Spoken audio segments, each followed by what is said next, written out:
Hi, welcome to your shipper update. I'm Mike Vincent.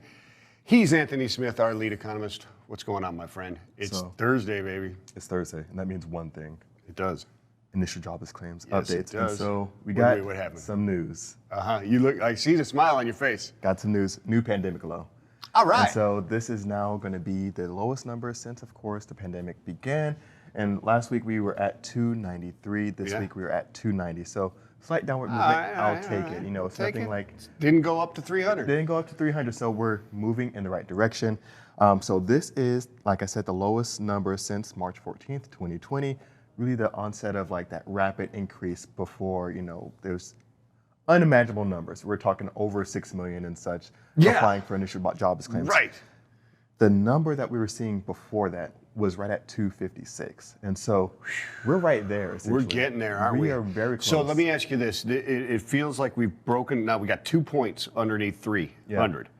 Well, do you feel like this? We're getting some momentum here, or It feels like there's some momentum. Of course, these things can change quickly. of course, there's a lot of other data points to look at, right? Yeah. It's not like a batting average where, hey, man, he went 2 for 3 yesterday, he's back. Exactly. Right? Exactly. And I mean, looking at this, it's a weekly index, and so there's going to be some volatility from time to time. I mean, even if we're looking at last week's index, it got adjusted.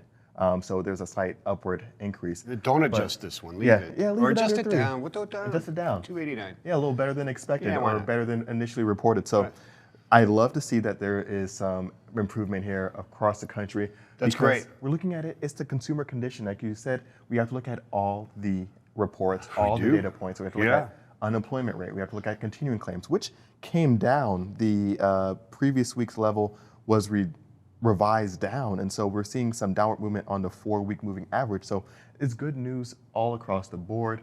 And what we're seeing right now is positivity. So for those shippers out there, this means that the consumer is in some better position according to this report, or good position according to this report. And so we're looking at this, we're looking, like I said, payroll invoices that have come through from the payroll report. And so these are all good indicators. And so, Michael Vincent, I think you're a sports fan, right? I am? There was this boxing bout not too long ago with some heavyweights. I think it was Fury and Wilder. Oh, okay. I thought you were going back to like Ali Liston. No, that was Sonny a while Liston? ago. Are you talking about the total eclipse of the Sunny? No, talking about the most recent heavyweight bout. Okay, And so gotcha. one of the things that I always heard about that around that fight was that Wilder has this punch, unbelievable amount of strength. It's Yeah, just you don't want to get in front of it. the eraser. It makes up for The so many eraser, mistakes that may have been happening in the previous rounds that could change everything. Yeah. I see the consumer as the eraser, and we're looking at the overall economy. And so if the overall economy has all these cracks, if the consumer is in a good position, they can really make up for a lot of missteps or really faults that we're seeing in the overall economy. Sure. And so if we're looking at inflation, if we're looking at shortages, of course, shortages are awful, but if we're looking at all these things, if there's pent-up demand and a healthy consumer, it can make up for a lot of awful things happening in the economy. Absolutely. And jobless, I mean, people with jobs have better outlooks, right? Exactly. And so, Is this a delayed, I mean, they started losing those unemployment benefits, right? And we didn't see much movement. Now we're starting to see some movement. Is there just this lag effect where they're, okay, I'm losing these benefits here soon, but I got some money and I know there's jobs out there, so I'll just take my time and find the right one. yeah, and so that's a other big thing. And then we have to look at quit rates. And so Yeah. that's an interesting thing. We're looking at quit rates. Those are at an all-time high. And so we also have to kind of look at how it fits with consumer confidence and consumer sentiment. And so, as you know, Zach Strickland hates this measurement of consumer confidence and sentiment, but they're meaningful. The other thing is, I kind of have to side with Zach a little bit on this one because we're looking at consumer sentiment and consumer confidence indexes. It's showing that they're at lows that haven't been seen in nearly a decade. Some other ones showing declines because they're concerned about inflation, economic stability, but their actions say otherwise. So Their actions say otherwise, but their sentiments are there because they're reading the headlines and they're not looking at the details behind it, Anthony. You covered this at length on Tuesday. Exactly.